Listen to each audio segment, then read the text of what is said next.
आपने अपनी फिजिक्स की तैयारी कितना किया है वह इस वीडियो के माध्यम से आपकी परख देख ली जाएगी। यहाँ पर आपके सामने तकरीबन 25 से 30 प्रश्न आपके सामने आने वाले हैं और आप वीडियो में कमेंट करके बताइएगा कि आपको पहले से कितने प्रश्नों का उत्तर मालूम था। जी हाँ, हम हर एक प्रश्न का उत्तर जो है सॉल्व करके यहाँ पर आपको दिखाएंगे और ये सारे प्रश्न बोर्ड एग्जाम के लिए काफ़ी इंपॉर्टेंट है। जी हाँ बच्चों, आज की इस वीडियो में हम बात करने वाले हैं यूपी बोर्ड एग्जाम 2024 के लिए क्लास 12th फिजिक्स का बहुविकल्पीय प्रश्न। कौन से टॉपिक से? प्रकाश, किरण प्रकाश की एवं प्रकाशी के अंतर। पहला क्वेश्चन आप सबके सामने यहां पर आ चुका है जिसमें लिखा है कि वायु के सापेक्ष जल और कांच के अपवर्तनांक क्रमशः 4/3 और 5/3 है। तो कांच का जल के सापेक्ष अपवर्तनांक हमारा होगा। तो देखिए हमने इस क्वेश्चन को पहले ही सॉल्व कर रखा है। देखिए किसके सापेक्ष कर रहा है? वायु के सापेक्ष। तो ए यहाँ पर लिखेंगे, फिर यन किसका कर रहा है? जल का। तो AnW कितना है आपका? 4/3। फिर उसके बाद वायु के सापेक्ष जल का इतना हो गया। वायु के सापेक्ष कांच का कितना है? तो Ang कितना हो जाएगा आपका? 5/3। अब कांच का जल के सापेक्ष, जिसके सापेक्ष रहेगा वो पहले लिखा जाएगा और जिसका निकालेंगे वो बाद में लिखा जाएगा, यानी WNG हमसे पूछ रहा है।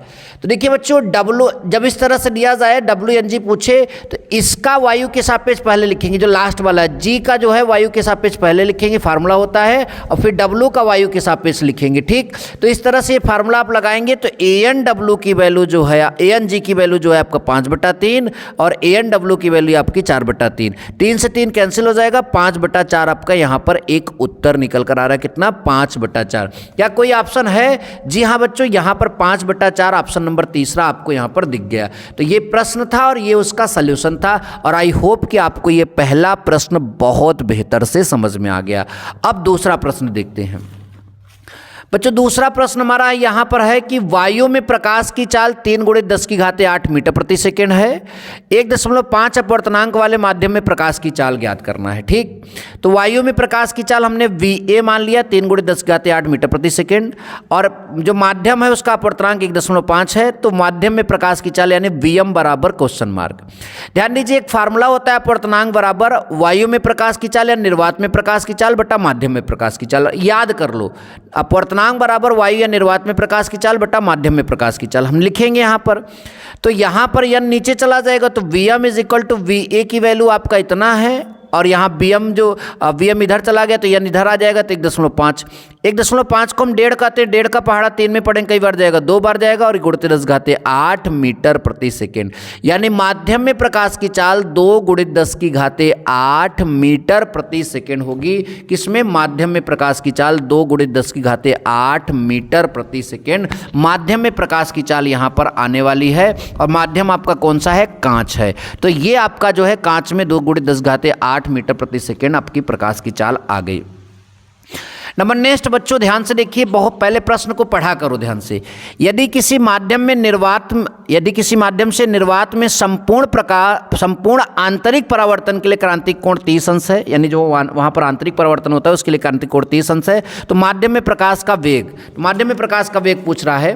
तो देखिए क्रांतिक कोण कितना हमारा? 30 अंश और यन बराबर, यानी जो है माध्यम का अपवर्तनांक जो होता है उसका फार्मूला होता है 1/sin c। ये ध्यान दीजिए, फार्मूला होता है n = 1/sin c। अब बच्चों आपको मालूम होना चाहिए कि माध्यम के अपवर्तनांक, अभी ऊपर वाले क्वेश्चन में दिखा कि माध्यम के अपवर्तनांक का जो फार्मूला हमारा यहाँ पर बन रहा है उसका फार्मूला होता है वायु में प्रकाश की चाल बटा माध्यम में प्रकाश की चाल। ये वैसे ही लिख दिया। वायु में प्रकाश की चाल 3 × 10⁸ होता है और माध्यम में प्रकाश की चाल हमको ज्ञात करना, तो V रख दिया। sin c का मान यहाँ पर 30 रख दिया, sin 30 हो गया। अब sin 30 का मान 1/2, बाकी वही चीज़ है। 1/2 जाकर इससे गुणा करेगा 3 में, तो 3 में गुणा करेगा तो 3/2 × 10⁸ और ये V के बराबर आ जाएगा। तो 3 में 2 से भाग देंगे 1.5 × 10⁸ मीटर प्रति सेकेंड। तो इस तरह से अगर क्रांतिक कोण 30 अंश आपका है तो उस माध्यम में प्रकाश का जो वेग आएगा वो 1.5 × 10⁸ मीटर प्रति सेकेंड आएगा। कितना आएगा? 1.5 × 10⁸ मीटर प्रति सेकेंड आएगा अगर क्रांतिक कोण कितना है? 30 अंश है। तो आई होप कि यह प्रश्न भी आप सभी को बहुत बेहतर समझ में आ गया। नंबर नेक्स्ट आपका है कि यदि सघन माध्यम में आपतन कोण क्रांतिक कोण के बराबर है तो अपवर्तन कोण आपका होगा। आपको मालूम है कि सघन माध्यम में बना वह अपतन कोण जिसके लिए विरल माध्यम में अपवर्तन कोण 90 अंश का होता है वो क्रांतिक कोण कहलाता है। तो विरल माध्यम में जब अपवर्तन कोण 90 अंश का होगा तभी वो आपतन कोण क्या बोला जाएगा, क्रांतिक कोण। यानी यहाँ पर कोई न्यूमेरिकल नहीं है, ये एक कॉन्सेप्ट है, इसको तैयार कर लो। 90 अंश का कोण यहाँ पर क्या हो जाएगा, सही आंसर हो जाएगा। अच्छा बच्चों, अगला क्वेश्चन हमारा है कि यदि विरल तथा सघन माध्यम में प्रकाश की चाल क्रमशः V1 व V2 हो तथा सघन माध्यम में क्रांतिक कोण C हो, तब इसमें से कौन सा कॉन्सेप्ट सही हो जाएगा। तो देखो मैंने फिर से वही कॉन्सेप्ट लगाया कि n बराबर 1/sin C। विरल यानी जैसे हवा का पहले प्रकाश की चाल लिखते थे और नीचे माध्यम में लिखते थे, तो यहाँ विरल सघन लिखा है तो पहले विरल का लिखेंगे फिर सघन का। तो विरल माध्यम में प्रकाश की चाल बटा सघन माध्यम में प्रकाश की चाल बराबर 1/sin C। अब चूंकि यहाँ देखिए V2 बराबर, तो V2 बराबर अगर V2 इधर कर दीजिए तो sin C इधर आ जाएगा, तो V2 बराबर V1 sin C। देखो आ रहा है कि नहीं, V2 = V1 sin C। यहाँ पर क्या हो जाएगा, आपका एक सही उत्तर हो जाएगा इस प्रश्न का। आई होप कि यह प्रश्न भी आपको बहुत बेहतर से समझ में आ गया। नेक्स्ट प्रश्न रिपीट कर दिया गया। अभी हमने इस प्रश्न को हल कराया और इसका उत्तर भी आपको दिखाया। देखिए ये पूरा आपका हल किया गया। 1.5 × 10⁸ मीटर प्रति सेकेंड आया था, अभी मैंने आपको हल करके दिखाया ये। तो ये आपका हो जाएगा 1.5 × 10⁸ मीटर प्रति सेकेंड स्क्वायर। ये मतलब उसी में जहाँ से मैंने क्वेश्चन बनाया वहाँ पर 2 बार लिखा था तो ध्यान नहीं दिया, रिपीट हो गया, कोई बात नहीं, हो जाता है।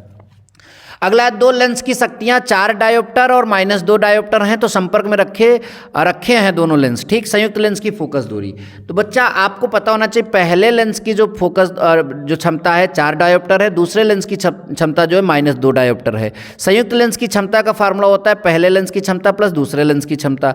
तो ये आपका पहले लेंस की क्षमता 4 लिखेंगे, दूसरे लेंस की क्षमता -2 लिखेंगे। 4 में -2 घटाएंगे कितना आएगा, 2 आएगा।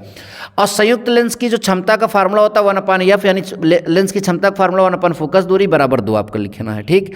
तो f बराबर ये आपका 2 नीचे आ जाएगा, तो f बराबर कितना हो जाएगा, 1/2। तो 2 का भाग इसमें देंगे 0.5 मीटर आ जाएगा। तो फोकस दूरी 0.5 मीटर आएगी और मीटर को सेंटीमीटर में कन्वर्ट करेंगे तो कितना हो जाएगा, 50 सेंटीमीटर। कितना आपका उत्तर निकल कर आने वाला है यहाँ पर, 50 सेंटीमीटर यहाँ पर उत्तर निकल कर आने वाला है। तो क्या आपका ऐसा कोई ऑप्शन यहाँ पर है जो 50 सेंटीमीटर आंसर को रिप्रेजेंट करे? तो यहाँ पर संयुक्त लेंस की फोकस दूरी यहाँ पर पूछा है। देखिए यहाँ पर जो है केवल यहाँ पर डायोप्टर में दिया, तो भी हमने संयुक्त लेंस का जो शक्ति निकाला वो 2 डायोप्टर आया, और मैंने जानबूझकर इसको जो है फोकस दूरी के पदों में, हालांकि यहाँ फोकस दूरी लिखा है, फोकस दूरी में ऑप्शन नहीं है, तो जानबूझकर मैंने फोकस दूरी के पदों में भी सॉल्व किया ताकि अगर फोकस दूरी पूछे तो आप बताइए इसका फोकस दूरी कितना आने वाला है, 50 सेंटीमीटर, ठीक। और इसकी संयुक्त लेंस की क्षमता कितनी आने वाली, 2 डायोप्टर। तो 2 डायोप्टर यहाँ पर है और 50 सेंटीमीटर फोकस दूरी आएगी। नेक्स्ट है कि 2 लेंस की क्षमताएं 2 लेंस जिनकी क्षमताएं 5D और -3D है, तो संपर्क में रखे हैं संयुक्त लेंस की फोकस दूरी। वैसे ही यहाँ पर एक कोश्चन फिर से आ गया, एकदम वैसे ही क्वेश्चन यहाँ पर आपके सामने फिर से आया है। तो देखिए हमारे पास है कि P बराबर जो है 3 - 5 निकालेंगे पहले की, मतलब कि यहाँ पर जो है संयुक्त लेंस की फोकस, जब यहाँ पर क्षमता निकालेंगे संयुक्त लेंस की क्षमता हमें यहाँ पर जोड़ना पड़ेगा, तो हमने उल्टा किया। 5 हम यहाँ पर पहले लिख लेते हैं, 5 और -3 घटाएंगे तो ये आपका कितना आएगा, +2 आएगा। और जब वहाँ पर +2 आया था भी देखिए तो कितना उत्तर आया था, 50 सेंटीमीटर। तो यहाँ पर भी कितना उत्तर आएगा, 50 सेंटीमीटर आपका क्या हो जाएगा, सही ऑप्शन हो जाएगा, ठीक। तो इस तरह से संयुक्त लेंस देगा तो उसकी क्षमता देगा तो संयुक्त मतलब लेंस की क्षमता पूछेगा या फोकस दूरी पूछेगा, तो जैसे मैं यहाँ पर लगा रहा हूँ इसी तरह से आपको लगाना है, आपका पूरा आंसर जरूर आएगा, ठीक। आगे चलिए देखते हैं अगला क्वेश्चन। अगला क्वेश्चन है कि संपर्क में रखे उत्तल और अवतल लेंस की फोकस दूरियां क्रमशः 12 सेंटीमीटर और 18 सेंटीमीटर है। संयुक्त लेंस की फोकस दूरी हमें यहाँ पर ज्ञात करना है।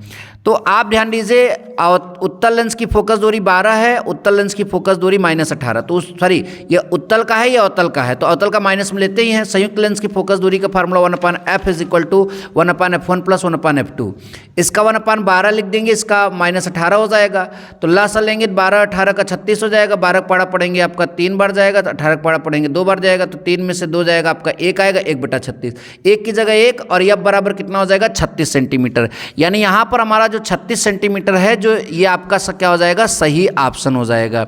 ये संयुक्त लेंस की फोकस दूरी का क्या हो जाएगा, सही ऑप्शन यहाँ पर हो जाएगा। अगला जो क्वेश्चन है कि 3 डायोप्टर और -5 डायोप्टर क्षमता के 2 पतले लेंस यहाँ पर जो हैं रखे गए हैं। इसकी फोकस दूरी देखिए, वैसे ही मैंने यहाँ पर किया, ये मैंने पहले ही हल किया था, शायद ये जो हल था वो इस प्रश्न का था। 3 में से 5 घटाएंगे तो उत्तर आपका कितना आएगा, क्षमता का -2 आएगा। और अगर 2 आता है तो फोकस दूरी 50 सेंटीमीटर होती है, और -2 आएगा तो फोकस दूरी कितनी होगी, -50 सेंटीमीटर। अभी ऊपर भी एक क्वेश्चन हमने सॉल्व करके आपको दिखाया था, ठीक। तो यहाँ पर -50 सेंटीमीटर आपका ऑप्शन नंबर क्या है, चौथा, ये सही जवाब हो जाएगा, ठीक। अच्छा, ये बहुत अच्छा क्वेश्चन है भाई, इस क्वेश्चन को ध्यान पूर्वक देखिए, ये बहुत ही बढ़िया क्वेश्चन है। इसमें क्या लिखा है कि जब एक प्रकाश किरण n अपवर्तनांक के माध्यम में प्रवेश करती है तब अपवर्तन कोण का मान आपतन कोण का आधा रहता है। अपवर्तन कोण का मान आपतन कोण का आधा रहता है। अपवर्तन कोण का मान ज्ञात कीजिए। देखिए, अपवर्तन कोण r जो है आपतन कोण का आधा है, r = I/2। n बराबर फार्मूला होता है, आप सबको मालूम है, sin I बटा sin r, sin I बटा sin r। n की जगह n, i की जगह i ही रखते हैं, r की जगह जो है I/2 रख देते हैं। sin a का फार्मूला आपने कभी लाइफ में पढ़ा होगा, sin a का फार्मूला a/2 के पद में। तो sin a का फार्मूला होता है बच्चों, sin a का formula 2 sin a/2 into cos a/2। तो ऐसे sin i का फार्मूला होगा 2 sin i/2 into cos i/2, formula होता है, ठीक। और बटा नीचे sin i/2। तो sin i/2 से sin i/2 कैंसिल हो जाएगा, n = 2 ये बचेगा और cos i/2 बचेगा, ठीक। 2 नीचे चला जाएगा तो n/2 cos i/2। अब देखिए, ये cos इधर आएगा, इनवर्स में बदल जाएगा, तो i/2 की जगह क्या हो जाएगा, cos इनवर्स n/2। i/2 की जगह क्या आ जाएगा, cos इनवर्स n/2। i/2 की इक्वल टू क्या हो जाएगा, cos इनवर्स n/2। और ये 2 उधर चला जाएगा तो i = 2 cos inverse n/2, i = 2 cos inverse n/2। तो ये आपका आपतन कोण का मान यहाँ पर आएगा, i = 2 cos इनवर्स n/2। ये इस प्रश्न का क्या हो जाएगा, सही जवाब हो जाएगा। ऐसा कोई ना कोई तो ऑप्शन होगा, 2 cos inverse n/2 option number 4 है। नंबर नेक्स्ट है कि ए कोण वाले प्रिज्म के पदार्थ का अपवर्तनांक √2 है। ए कोण वाले प्रिज्म के पदार्थ का अपवर्तनांक जो है √2 है। तो न्यूनतम विचलन कोण 90° - a है, तो ए का मान ज्ञात कीजिए। अच्छा, हमने इसको भी सॉल्व किया। n बराबर फार्मूला होता है प्रिज्म के लिए sin a + Δm/2 बटा sin a/2। तो इसका मान √2 दिया था, तो ये हमने लिख दिया, ए की जगह ए लिखा। जो विचलन कोण था उसका ध्यान से देखिए, न्यूनतम विचलन कोण 90° - a है, तो न्यूनतम विचलन कोण जहाँ Δm है वहाँ पर 90° - a लिखा, और बाई नीचे 2, ये नीचे आपका sin a/2। तो ए से ए कैंसिल हो जाएगा, और sin 90 का आधा करेंगे तो कितना हो जाएगा, 45, sin 45 बचेगा। अब यहाँ पर √2 हम क्या करते हैं, लिखा रहने देते हैं। √2 क्या करते हैं, लिखा रहने देते हैं। तो देखिए, √2 आपका यहाँ पर लिखा है, sin 45 का मान 1/√2 है, और ये sin a/2 उधर चला जाएगा, तो ये √2 आपका नीचे आ जाएगा, ठीक। तो एक √2 1/√2 sin 45 का हो गया, और ये √2 नीचे चला गया, और sin a/2 यहाँ पर पहुँचा, ठीक। ध्यान दीजिए, अब क्या करेंगे, ये √2 इससे गुणा करेगा तो 1/2 हो जाएगा, क्योंकि रूट गायब हो जाएगा। sin a/2 लिखा रहेगा, और 1/2 sin 30 अंश का मान होता है, तो sin की जगह sin, a/2 की जगह 30, तो 2 इधर गुणा करेगा तो a बराबर कितना हो जाएगा, 30 दूना 60 हो जाएगा। तो आपका यहाँ पर 60 अंश वाला ऑप्शन जो है सही हो जाएगा, तो 60 अंश वाला ऑप्शन यहाँ पर है। तो ऐसे क्वेश्चन आपको तैयार जरूर करके जाने हैं। अभी और क्वेश्चन है, बस आप देखते चलिए, बस आप इसको देखते चलिए, ठीक। अगला क्वेश्चन हमारा है कि एक पतले प्रिज्म द्वारा उत्पन्न विचलन कोण निम्नलिखित में से, मतलब इस पर निर्भर नहीं करता। जो विचलन कोण है वो किस चीज़ पर निर्भर नहीं करता, प्रिज्म के पदार्थ का अपवर्तनांक n पर, या प्रिज्म कोण a पर, या फिर माध्यम जिसमें प्रिज्म रखा है, या फिर जो है आपतन कोण I पर। तो देखिए, पहले इस पतले प्रिज्म के लिए विचलन का सूत्र हम यहाँ पर देख लेते हैं। तो हमारे पास इसका विचलन का जो सूत्र है बच्चों, ये आपका है, यहाँ पर क्या है, ध्यान दीजिए, थोड़ा सा हवा से उड़ रहा है ये। Δm = n-1 × a। n अपवर्तनांक है, a प्रिज्म कोण है, तो ये तो दोनों आपका इस पर निर्भर करेगा, a पर भी और n पर भी, ठीक, दोनों पर निर्भर करेगा। माध्यम पर तो निर्भर करेगा ही, आपतन कोण पर ये निर्भर नहीं करता है। किस पर, आपतन कोण पर। नंबर नेक्स्ट आपका है, प्रिज्म से गुजरने में निम्न में से किस रंग के प्रकाश का विचलन अधिकतम होगा। कौन सा रंग प्रकाश का जो है वो ज़्यादा विचलित होगा। आप सबने पढ़ा ज़रूर होगा बच्चों कि अगर ये एक प्रिज्म है, इससे हमने वाइट लाइट डाला तो सबसे जो 7 कलर आपको यहाँ पर ऐसे देखने को मिलेगा, सबसे ऊपर रेड होता है, सबसे नीचे वायलेट होता है। वायलेट माने बैगनी का विचलन जो है यहाँ पर सबसे ज़्यादा हुआ है और रेड का विचलन जो है सबसे कम हुआ है। तो किस यहाँ का क्या पूछा है? विचलन। तो विचलन सबसे अधिक किस में होगा? बैगनी रंग में। सबसे अधिक विचलन कौन से रंग में होने वाला है? बैगनी रंग में सबसे अधिक विचलन होगा बच्चों, ये बात आप एकदम नोट कर लीजिए। अगला क्वेश्चन है बच्चों, एक प्रकाशिक तंतु में तंतु के ऊपर लेप की गई परत का अपवर्तनांक होता है। जो तंतु के ऊपर लेप की गई परत है उसका अपवर्तनांक कितना होता है, यहाँ पर हम सभी को बताना है। तो तंतु के पदार्थ से कम होता है। देखिए ध्यान समझिए, एक प्रकाशिक तंत्र में तंतु के ऊपर लेप की गई परत का अपवर्तनांक जो है तंतु के पदार्थ के अपवर्तनांक से क्या होता है? कम होता है। यह बात विशेषतः आप सभी लोग ध्यान देंगे, यह बात आप विशेषतः ध्यान देंगे। ठीक, अगला देखते हैं। अगला हमारा है, मनुष्य की आंख के नेत्र लेंस का अपवर्तनांक कितना होता है? तो ये आपको मालूम होना चाहिए 1.44। मनुष्य के आंख के नेत्र लेंस का जो अपवर्तनांक है वो कितना होता है? 1.44 होता है। कितना होता है? 1.44 होता है, ध्यान दीजिए। अगला क्वेश्चन है, यदि एक दूरदर्शी से अभिदृश्यक तथा नेत्रिका की फोकस दूरियां क्रमशः एफ हो व एफ ही हो तो इसकी आवर्धन क्षमता लगभग होगी। आप सभी ने पढ़ा जरूर होगा, ये एक फार्मूला है, डायरेक्ट फार्मूला है, तो फार्मूला आपको याद करना होगा। यहाँ माइनस एफ ओ बटा एफ ही आएगा उत्तर। क्या? माइनस एफ ओ बटा एफ ही। कितना? माइनस एफ ओ बटा एफ ही। इस प्रश्न का क्या बन जाएगा? उत्तर बन जाएगा। अगला देखिए, यदि किसी दूरदर्शी की अभिदृश्यक लेंस का व्यास d हो तो प्रयुक्त प्रकाश की तरंग दैर्ध्य लैम्डा हो तो इसकी विभेदन क्षमता। विभेदन क्षमता का भी डायरेक्ट फार्मूला आपको लिखना पड़ता है, इसमें ये चीज़ आपको याद करके चलना पड़ेगा। ये d बटा 1.22 लैम्डा जो है इसका सही जवाब हो जाएगा। d बटा 1.22 लैम्डा जो है इसका सही जवाब हो जाएगा। नंबर नेक्स्ट आपका है कि दूरदर्शी की विभेदन क्षमता निर्भर करती है। तो दूरदर्शी की जो विभेदन क्षमता है किस बात पर निर्भर करती है? तो देखिए, ये अभिदृश्यक का जो द्वारक होता है वो जितना ही ज़्यादा बड़ा होगा, अभिदृश्यक का द्वारक जितना मतलब बड़ा होगा उसकी विभेदन क्षमता उतनी अच्छी होगी। यानी विभेदन क्षमता जो है डिपेंड करेगा अभिदृश्यक के द्वारक पर। किस पर डिपेंड करेगा? अभिदृश्यक के द्वारक पर विभेदन क्षमता जो है डिपेंड करती है, यानी उस पर निर्भर करती है। अगला प्रश्न हमारा है, विभेदन क्षमता का एसआई मात्रक है। तो देखिए, अभी अभी हमने विभेदन क्षमता के लिए फार्मूला बताया, d बाई 1.22 लैम्डा। d व्यास है तो उसका अगर मीटर में नापोगे, लैम्डा भी मीटर में नापेगा तो मीटर से मीटर कैंसिल हो जाएगा, कोई मात्रक यहाँ पर नहीं आने वाला है। यानी विभेदन क्षमता का एसआई मात्रक नहीं होता, यानी उसका कोई मात्रक ही नहीं होता।